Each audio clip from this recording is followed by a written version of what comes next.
Okay guys, mananghalian na naman tayo. Luto tayo ng laswa. Ayan, lagyan natin ng hipon. Ayan, tikman natin to kung masarap na ba to. Dagdagan natin ng sabaw. Ayan. Masarap to kasi gulay, di ba? Mahilig naman ako sa gulay eh. Tapos, yan, tikman na natin to. Yan, hipon muna natin. Yan, tapos gulay. Sarap to. Rich kid yata, hindi ko makain ito eh. Sarap, grabe. Sarap, pati yung sabaw. Grabe. Tikman natin yung hipon. Katakam-takam naman to. Mag-lunch na tayo mga Repa Peps. Yan.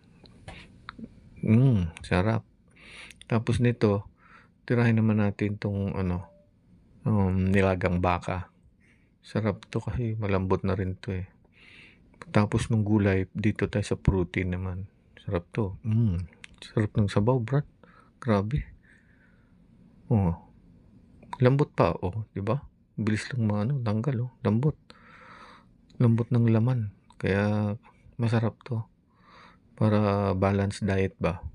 Gulay, tapos protein. Yan, tikman natin yung laman kung masarap ba. Oh yeah.